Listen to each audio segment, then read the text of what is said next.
Coming up in today's episode of the All Aboard podcast, we talk about the Norfolk Southern Ancora proxy fight and activism in the rail industry. Have your tickets out of the envelope. All aboard, please.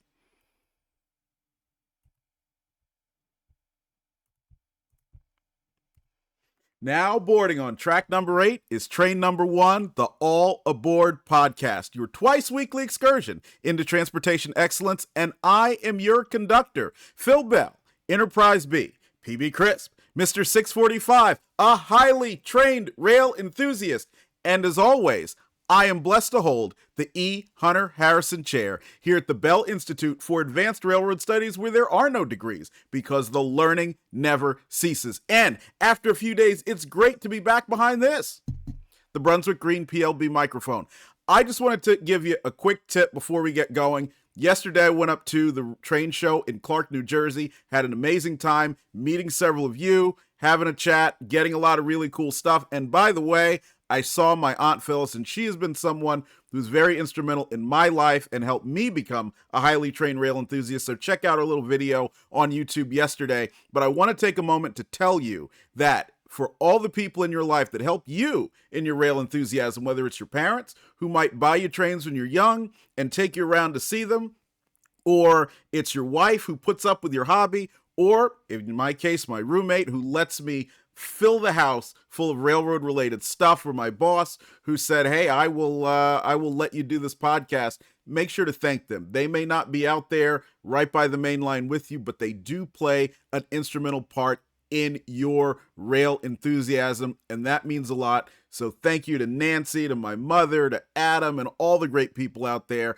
Aunt Phyllis, you name it, and do the same for the folks in your family. Now, on to the main event. We're talking about investor activism in railroads. So the first question is, why are we doing this? Well, you've probably heard that Ancora, which is an Ohio-based investment firm, has decided to run a proxy fight against Norfolk Southern. And they're alleging a variety of things, most notably that the company is not well managed. They'd like to replace CEO Alan Shaw with someone of their selection who is a former UPS executive. They want to put the operations chief, Jamie Boychuk, who used to serve the same role for CSX, in charge there, and because they believe things would be a lot better done. One of the things they'd like to do is implement precision scheduled railroading. And you know, a few episodes ago, we talked about PSR, its history, and what it is, which by and large means, in the current context, it means longer trains, it means fewer trains, it means lower operating ratio, and thus higher returns to shareholders. Now, that brings us to the question of what an activist investor is. And quite frankly, they just look to change what are considered undervalued companies. Now, for the most part, undervalued companies mean something that has a slowly growing stock price or a stock price that's stagnating. And you could look at a lot of companies and say this. One of the ways that they typically look for that is a gap in book value to the value of the company. And when we talk about book value, we're talking about the value of the company assets itself. So if you think about something, Norfolk Southern, by the way, is not in this case, but if you were to look out and say, well, how much are all of the trains, the tracks, the book of business, and the property worth? And let's say it was worth $100, but let's say that the outstanding stock of the company was trading at 70 for total. So if you added up the value of all the shares that are outstanding, and it only equaled $70. So that is the value gap between the $70, which is the total value of the company, called the market capitalization, and the $100 asset value of the company. That's the value gap that a lot of activist investors typically look for. Now, in these cases where you have that value gap, typically you get private equity firms that come in and they will buy the company for less than the book value, borrow a lot of money to do it, and then operate it and grow the value by improving the way the company operates. One of the best examples of this, and for those of you who are not rail enthusiasts, but I think you would really benefit from this if you take a chance to do so, actually comes to us. It's called Barbarians at the Gate. And as usual, it looks like, you name it, we're having technical difficulties with the picture, so I guess we'll be going picture free today. But Barbarians at the Gate, it's a great book about the takeover of RJR Nabisco by Kohlberg Kravis Roberts, which is a private equity firm. That is one of the times when a company was believed to be undervalued, so private investors came and bought it out entirely. So they took over, purchased all the equity from the shareholders, operated the company for a while, sold some parts off, made some other parts better, and eventually returned the company to public hands.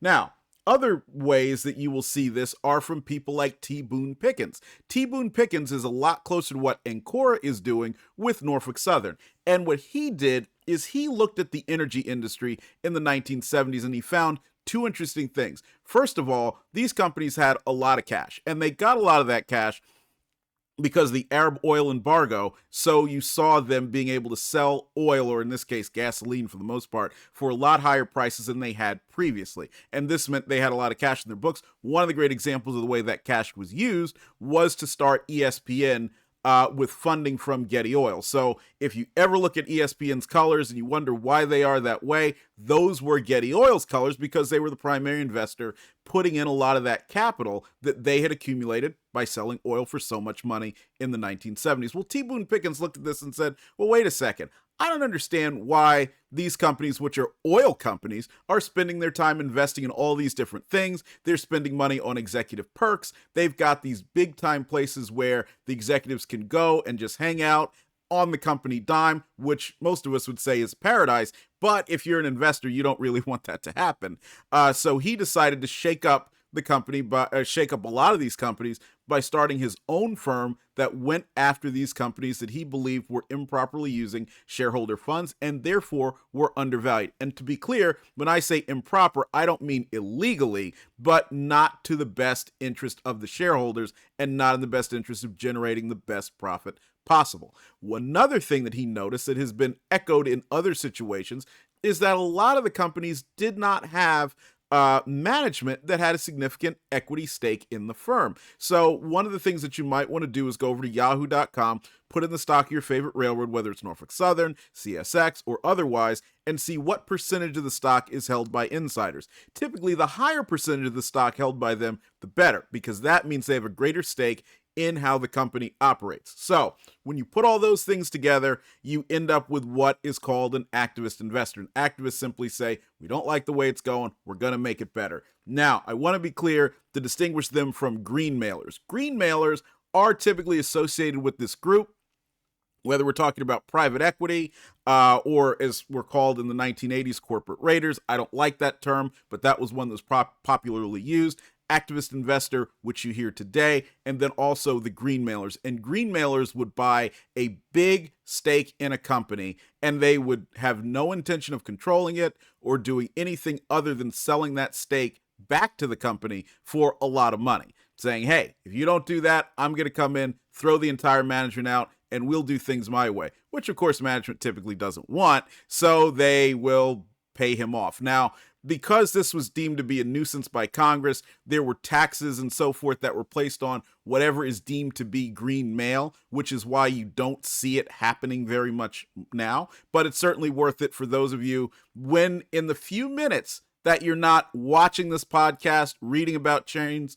or chasing trains, it would be worth it to go and read a little bit about the green mailers because it is very much an interesting topic. Now, want to get to the first activist investor in the rail industry, and that is none other than Robert R. Young. And I gotta say, he's got a pretty cool set of initials, RR, Robert R. Young. I always appreciated that. And quickly, since we got our pictures back, there's Barbarians at the Gate, which you can get through Amazon.com. And then we will get you right on back to, well, there's our opening again. We'll get you right on back to a photo of Mr. Young. Now, Robert R. Young, he is from Canadian Texas, which I think is really interesting because one of the big activist investor barons from years later would, of course, be T. Boone Pickens, who lived for many years on the Canadian River, not all that far from Canadian Texas, but there you see Robert R. Young from his profile on the Horatio Alger Association. Now, who is Robert R. Young? First of all, he attended the Culver Military Academy, which is the same place that Brooklyn Dodgers owner and villain Walter O'Malley attended. He formed Young, Colby and Company after he served as assistant treasurer of General Motors. And there he worked under John J. Raskob, better known as Jacob Raskob, who built the Empire State Building after he left GM. Now, Young Colby started to buy into the Allegheny Corporation. And the Allegheny had been the holding company for the Van Sweringen brothers. And if you're a student of railroad history, you've probably heard about this. So they came from Cleveland and they started Shaker Heights Rapid Transit, which was a small streetcar line that was designed to serve Shaker Heights, which was a very Tony area that they had developed. Well, as time went on, they started to make a few friends in the rail industry who saw them and said, hey, they might be valuable. And when the New York Central needed to unload its holdings in the nickel plate, the leader of the New York Central at the time said, you know what, maybe these guys might be interested. And that's how they came to control the nickel plate. Well, as time went on, they developed the Allegheny Corporation as a holding company. Now, in that era, holding companies were by and large somewhat similar to holding companies now, but they were more structured.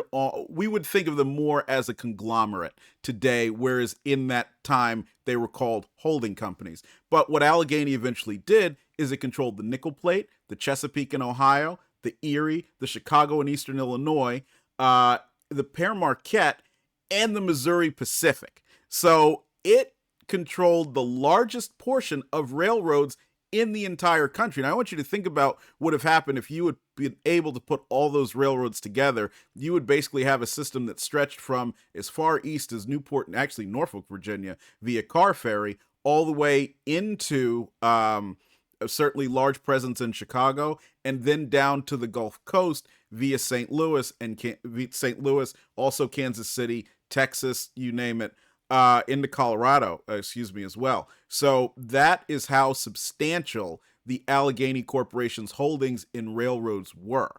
But as the Great Depression came along, the empire collapsed. It was largely debt funded. Things got out of hand for them. They ended up needing to get loans from the Reconstruction Finance Corporation to help keep some of their holdings afloat, and eventually they lost control of the Allegheny Corporation. Allegheny went into a period of control by a man named George Ball, and you've probably heard the name Ball because that is the Ball family fortune from the Ball jars. But as time went on, a gentleman named Robert R. Young, who we're talking about, takes control of Allegheny. And then he spends the next few years in a back and forth battle, not only against George Ball, but what he considers to be the Eastern banking establishment. So those are all the names that you've probably heard. J.P. Morgan, Citigroup, which at that time was the First National City Bank of New York, City Corp, First National City Bank of New York, and so on. He fights against them tooth and nail to control the Chesapeake and Ohio. And he also brings along some people whose names that we would know later, such as the Kirby family, who was a constant partner of his over the years. Well, as time goes on, he merges the C&O with the Père Marquette. So if you ever wonder where the Chesapeake and Ohio's famous scheme came from, it came from the Père Marquette. He controlled both of them through Allegheny. Eventually they merged together to form what we consider to be the modern Chesapeake and Ohio. And he had also attempted to include the Nickel Plate Road in this, but the Nickel Plate had a few dissident preferred shareholders, if I recall correctly. Correct me if I'm wrong, because I know I've read that it may have been bondholders, but there were a few dissident investors in the company out there, and they would not allow that merger to go forward, which is one reason why the Nickel Plate remained independent, eventually ended up with a very close association financially with the Delaware, Lackawanna, and Western. It always had a close traffic relationship with the DL&W, and that's what gave rise to a lot of the belief as the 1950s wore on that potentially the DL&W and the Nickel Plate could have gotten together. This all could have been short-circuited had it not been for a small group of shareholders that could have acquiesced to Mr. Young's goal and ended up with the C&O and the Nickel Plate together, which dramatically would have changed the way the railroad picture worked out as the decades wore on. Anyway, during the time that he controlled the Chesapeake and Ohio, he did several interesting things. First of all, he was a big believer in passenger trains. Now, I have read this and I can't substantiate this because the primary source that I was using to talk about Young, which we will link in the bibliography, didn't say this explicitly, but I do believe it's probably true based on some of his actions, which is that he looked at a car of freight and said, well, you can only carry that car of freight one time, but you could carry passengers multiple times. And if you think about general business theory, you want to have recurring customers. Now, while your freight customers are recurring because they ship more cars of freight, if I could possibly lower the cost of acquiring a customer or passenger and transport him multiple times and make him a reliable customer, well, maybe you can make a profit. So that's why he was a big innovator there. He launched the Chessie passenger train, which would have followed the C&O's route from Washington, D.C. to Cincinnati as a daytime train with connections to Newport News. It was to be pulled by a steam turbine locomotive, which we'll also link a picture of that in our description, which was truly massive. The steam turbines didn't quite work out as well as had been hoped. There are several steam locomotives, some Hudsons, that were also streamlined to look like the steam turbines, one of which survives at the B&O Railroad Museum in Baltimore, Maryland. And the Chessie itself, which would have included dome cars, actually never turned a wheel, and most of the equipment ended up being sold off because there was a downturn in coal traffic. And also, this was around the period when you started to see, in the late 1940s, early 1950s, passenger traffic, which had been high during World War II, start to ebb because people now could go ahead and buy cars again, and they could fly again, and so they were taking advantage of that. Plus, as an aside, I'm a steadfast believer that one of the reasons why passenger trains like the Chessie did not work out and passenger traffic did not retain a lot of the bounce that it had received in World War II is that while we as civilians may have appreciated the accommodations the passenger railroads provided, particularly the Chesapeake and Ohio under Young, which was said to be a very, very good railroad to the passenger, I believe there were a lot of GIs that, whether it was the accommodations in things such as your troop sleepers or the ways they just had to really, I don't want to say warehouse, but pack as many people as they possibly could into trains and make things uncomfortable for movement of troops to where they needed to go in order to deploy. I think that left a negative view of passenger railroading on a large swath of the population. So I think that's part of the reason why you had some of them say, well, you know what? When I have the opportunity to get away from this, I will. That's an aside. He also helped to bring about a Talgo type train to the U.S. And he mostly ran the Chesapeake and Ohio in a very, very successful manner. The company is always said to be strong, and this is also during the period when you would see people like Walter Toohey, Hayes Watkins, and so on get their start within the C&O. And of course, those generations would lead to the success that the company is seen now as the C in CSX. Something, though, that would foretell Robert R. Young's future is that he launched a proxy fight, again as an activist investor, to take over the New York Central, because he controlled the Chesapeake and Ohio, and he said, well, look, if we take over the New York Central, this will make the NYC a much stronger carrier, in addition to making the Chesapeake and Ohio strong as well. And the way he looked at it, the C&O was a very strong railroad with coal. That was its primary form of traffic. Now, after it had taken over the Père Marquette, that added a lot of merchandise and automotive traffic from Michigan, where the Père Marquette was operating. That certainly helped to diversify its traffic base, but he believed that adding the New York Central, which had some coal, but was much, much more focused on merchandise, manufacturing, you name it, what would later become so-called Rust Belt industries as the 1950s became the 1960s and into the 1970s, that combination would have worked out well. Now, what does history tell us? Tells us that Robert R. Young was actually right, because what ended up happening? After he committed suicide, unfortunately, Al Pearlman, who was his deputy that he ended up bringing to the New York Central, wanted to affiliate the NYC with the Baltimore and Ohio and the Chesapeake and Ohio, as the Chesapeake and Ohio had taken over the B&O. And while that did not happen, in 1999, after CSX took over Conrail, a large portion of the New York Central, principally the water level route through New York State and the West Shore, became part of the CSX, and now it is in fact being fed by the Chesapeake and Ohio and the Baltimore and Ohio, which together Perlman and Young had conceived of way back in the 1940s. So he was a true innovator. Other interesting thing, it wasn't just the C&O that he decided to go after as an activist investor. He also went after the Pullman Company. Now, you might remember the Pullman Company, which operated sleeping cars, and Pullman Standard, which manufactured sleepers, diners, coaches, you name it, as well as freight cars, were one entity. And this goes all the way back to George M. Pullman from the founding, when he manufactured sleeping cars and also operated them. Well, as other manufacturers, most notably Budd, started to provide sleeping cars for the railroads, the Pullman Company, which operated sleeping cars for the carriers and helped to provide a great car supply. And this is how, for example, if you have burgeoning traffic in the Southeast during winter, but lower traffic in the Pacific Northwest during that time, because obviously fewer people want to go where it's cold, more people want to go where it's warm, it was easy for the Pullman Company to redirect sleepers, which it controlled, over to the Southeast, where there would be more traffic, and this benefited all the railroads.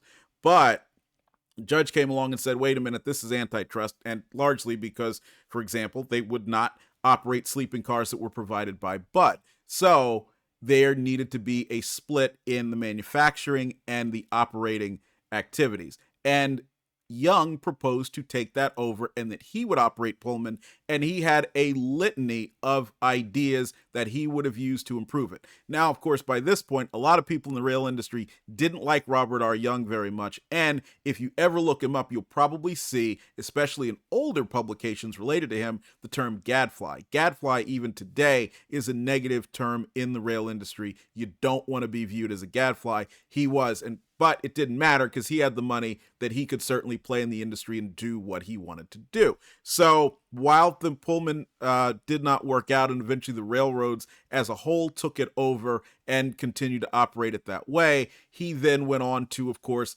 acquire control of the New York Central. What's so interesting about his acquisition of the New York Central, or taking control of it, as I should be clear, he did not control the New York Central, but became the chairman, and through associates did control a substantial amount of the stock, is that it was very much like a political campaign. So soliciting proxies the same way that the two candidates for president, or I should say three or four, however many there are right now, are soliciting delegates to help them win their nominations in the upcoming Republican and Democrat conventions that are coming up. Well, Young had the same, and he was actually up against a name that's familiar to many people, William White. William White had been the longtime president of the Delaware, Lackawanna, and Western. There, he had introduced the Phoebe Snow as their premier passenger train, taking the name of the advertising icon and actually putting it on a train for the first time. William White had moved over to the New York Central, had led the company, but the company then was seen as undervalued. And as Robert R. Young would find out after he won control, effectively, as some have indicated, bankrupt. Now, I want to be clear. I don't like using the term bankrupt because bankruptcy is a process. But the term I've seen when the New York Central is being discussed, it was effectively bankrupt at the time, which means very close to insolvency in the nomenclature of most people. So he and his chosen deputy, Al Perlman, after they won control, they worked to turn the New York Central around. It was a struggle, but as time went on, the stock price did go up. Unfortunately, Robert R. Young would not be around to see it because he did commit suicide in 1958 when the New York Central could not pay a dividend in that year, which was a sad end to Young. But he is one of the most colorful and interesting characters in the industry. And the thing is he's most noted for is his famous ad about how a hog can cross the country without changing trains, but you can't. And let's see if we can get a picture of that up here. Robert R. Young. And the reason why I want to show you that for those of you who are watching on CP5 Cam is I think you could really look at Young as being a seminal figure in what would eventually become railroad deregulation, because for many, many years, railroads had become, I don't want to say a staid industry, but they certainly, by the time that Young got in power at the C&O and later the New York Central, they were certainly not the growth industries that they had been in the late 1800s and early 1900s. And if there was anything that was going to start to focus public attention on the need to change the way that railroads operated and eventually targeting regulation, you needed a character like Young to come along and certainly shine the light and start to open the eyes, which of course he did very well. So that is Robert R. Young, and we will move on, and we'll actually link a picture of that ad, and actually, we'll do a future episode to talk about Young, the Pullman Company, and why that hog ad is important. So we're going to move on to a few years later in 2008, and we're going to talk about CSX and the Children's Investment Fund, which is now part of TCI. And let's definitely get you a picture of Chris Hahn. TCI is led by this man, Christopher Hahn. There he is. He's a British individual. And in 2008, his Children's Investment Fund, which distributes 0.5% of fund assets each year, and in some cases up to 1% of fund assets based on performance, to what's called the Children's Investment Fund Foundation, CIFF.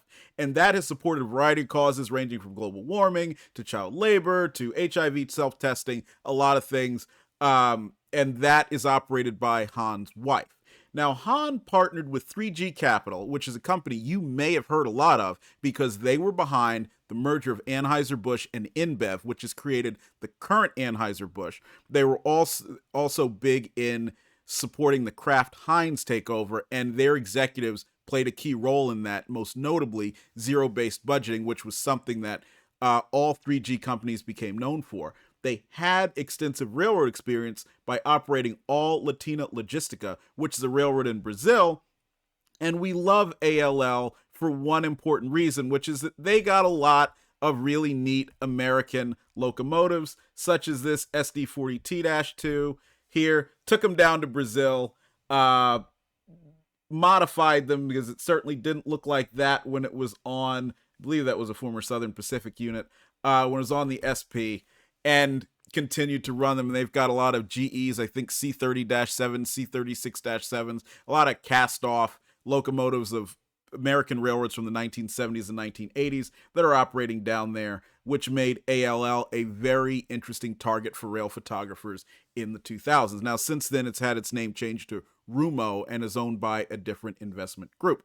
The board nominees that the Children's Investment Fund put up included Gil Lamphere, and that's a name we're going to hear a lot of because Gil is now part of the Ancora group that is seeking to take over and modify things over at Norfolk Southern. He was chair of Illinois Central during the period when E. Hunter Harrison, who is best known for precision scheduled railroading and would later on go to lead CSX, and another activist investor effort that we will get to a little bit later. So E. Hunter Harrison was part of that, but Gil Lamphere was his boss at Illinois Central. Later on, went to be part of the board of directors at Canadian National. He was also on the board of directors of the Florida East Coast. So somebody who has extensive both rail and investment community experience. And it also included Tim O'Toole, who led Conrail after its takeover by CSX and Norfolk Southern. So what we're talking about there is Conrail's shared assets. He was one of the early leaders of the shared assets operation, which of course is remaining Conrail properties in North Jersey, South Jersey, and Philadelphia, Detroit, as well as the Indiana Harbor Belt in Chicago. So it was those properties that Conrail's continue to operate on behalf of CSX and Norfolk Southern, who were its owners, and Tim O'Toole was one of the early CEOs there. Now, why did the Children's Investment Fund go after CSX? Well, they made a very extensive,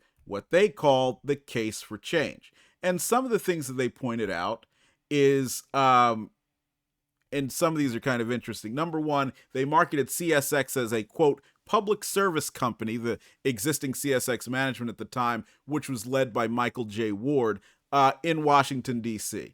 They lobbied for the SEC to register for registration of hedge funds, which was a problem for TCI because TCI was a hedge fund. They denied shareholders the right to elect directors at special meetings. They approved $95 million in golden parachute. And I'm reading this directly from TCI's document of the case for change. So it's not my opinion. This is what TCI was saying. $95 million golden parachute payment for senior managers. They gave management and the board of directors the highest compensation in the industry. And they adjusted the parameters by which compensation was given out.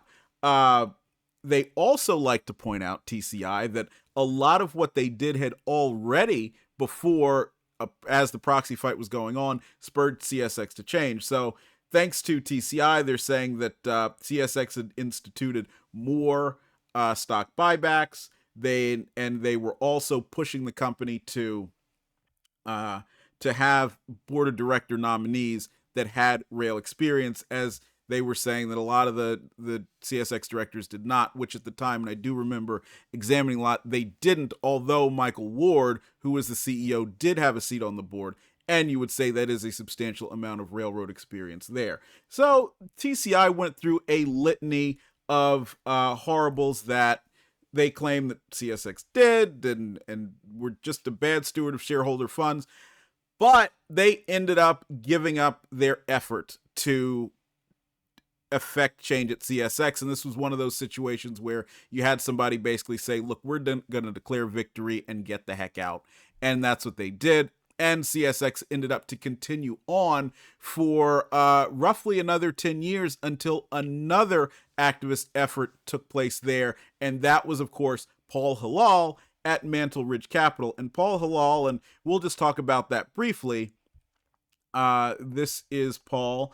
He left working with Bill Ackman at Pershing Square, and Pershing Square was the company that had taken an activist investor position in Canadian Pacific and then installed E. Hunter Harrison as the CEO there and effected a substantial change in the Canadian Pacific's fortune. So this is Paul. Paul was one of Bill Ackman, who leads Pershing Square's chief lieutenants. He left, went out on his own, and Mantle Ridge purchased a 1% stake in CSX. They drove Michael Ward out. They put E. Hunter Harrison in, and CSX has been a different company by most measures ever since. It did have substantially have good shareholder growth, and I was a shareholder in that period of time, so I was able to experience some of it myself, and I definitely appreciated it. No shade to Michael Ward or his crew, but I can say for certain you did see positive shareholder growth there.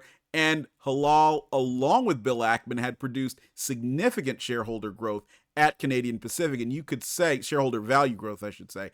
And that, a lot of that is what enabled Canadian Pacific to become strong enough to form CPKC when it eventually took over Kansas City Southern about a year ago. So it does show you that activist investors can be successful. And in the case of both CSX and Canadian Pacific, you can still see the results of a lot of that there. Keith Creel is one of the people that came over to Canadian Pacific working under E. Hunter Harrison and is now leading the company and arguably very successfully there. Whereas CSX now has Joe Henricks, who came from Ford, leading the company, but Paul Hilal remains a part of the board, and a lot of the ethos that was infused there with his activist effort towards CSX still continues to this day. And, you know, in terms of share price, it's actually done fairly well, which brings us to Ancora and Norfolk Southern. So what has happened here? Well, the first thing that happened is, of course, what you remember from 2023, and that was the unfortunate derailment in East Palestine, Ohio. Now, why is this significant? Because Ancora is based in Cleveland, and so they have painted a lot of their interest in affecting change at Norfolk Southern as saying, we are local and we're local to what happened here. And this is one of the things that's motivated us. They look at Alan Shaw, who is the CEO of CSX and took over, I believe it was in late 2022 or early 2023, just before the East Palestine, or it was 2022, because he has been a 30 plus year veteran of the company. They view him as being far too institutional. So this very much echoes what we heard earlier with someone like T. Boone Pickens. It very much echoes what we heard earlier with Robert R. Young, looking out and saying that management here is ossified and things need to change.